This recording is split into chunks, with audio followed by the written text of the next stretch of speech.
peux dire ce que tu fais. Ouais. Mais tu dois faire ce que tu dis. Avoir de l'ambition.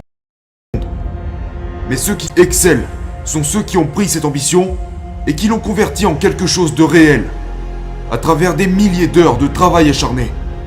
À travers le doute, la peur, les critiques, le désespoir, la honte, la solitude. Ces gens ont cru en la réalisation de leurs rêves. Et c'est ce que tu devrais faire toi aussi. Les gens échouent, pas par manque de talent, mais par manque de discipline. Tu peux avoir une excellente idée, un énorme projet, n'importe quel objectif à atteindre. Si tu n'es pas discipliné, tu peux oublier.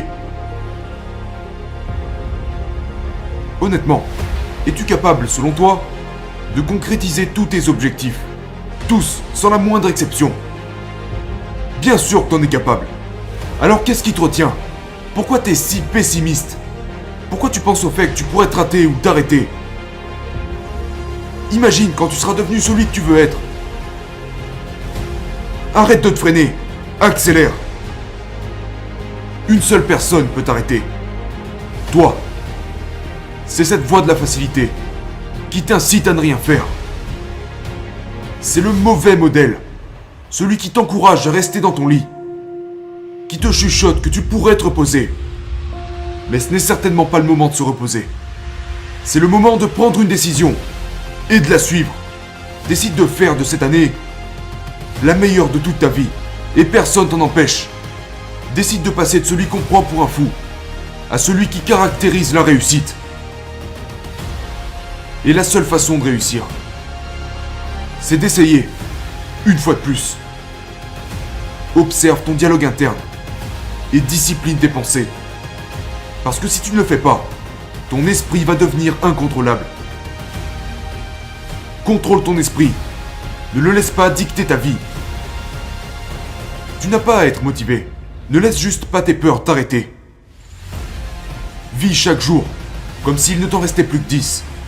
Et je te garantis que quand tu te retourneras pour constater ce qui a été fait, tu pourras mourir en sachant que t'as bien vécu. Parce que quoi? Tu préfères ne rien faire? Laisser partir toutes ces heures en fumée? Gâcher cette seule chance d'être en vie? Qui est-ce qui t'a mis ça en tête?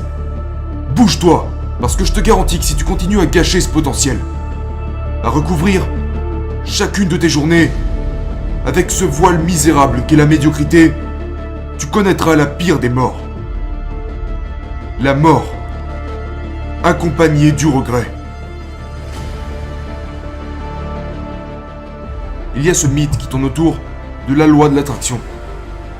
L'idée de se projeter, de visualiser, qui te permettrait de te rapprocher de ce que tu veux. Je veux que tu penses à la distinction qu'il y a entre la loi de l'attraction et la loi de l'action. Penser ne te permettra pas d'atteindre tes objectifs. Parce que comment veux-tu obtenir ce que tu veux si tu n'agis pas dans cette direction? Comment veux-tu être meilleur que les autres si tu ne travailles pas plus qu'eux? Comment veux-tu devenir célèbre si tu ne fais rien d'extraordinaire? Tu veux devenir extraordinaire? Fais des choses extraordinaires. La connaissance ne confère pas la capacité d'agir. Connaître ne suffit pas. Il faut savoir appliquer. La volonté ne suffit pas. Il faut savoir agir. Les gens sont dans la normalité. Tu dois entrer dans la normalité. Dans ce monde, il y a deux et seulement deux catégories de personnes. Il y a ceux qui gagnent et ceux qui perdent. C'est dur de gagner. Ça demande des sacrifices, beaucoup de temps et d'efforts. Mais tu sais quoi? C'est encore plus dur de perdre. Parce que quand tu finis par accepter l'idée que tout ce à quoi tu touches s'effondre, tu finis par t'effondrer. Il est grand temps de changer. Fini de passer pour un perdant. Fini de se laisser marcher dessus. Fini de se contenter de la médiocrité. Si quelque chose doit perdre, c'est ta zone de confort. Oublie les autres. Pense à toi. Oublie les autres. Travaille sur toi.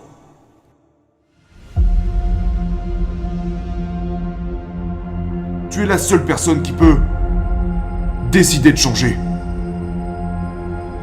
Et souviens-toi que tu dois savourer le projet autant que l'accomplissement lui-même. Parce que la vie est trop courte pour qu'on la gaspille inutilement.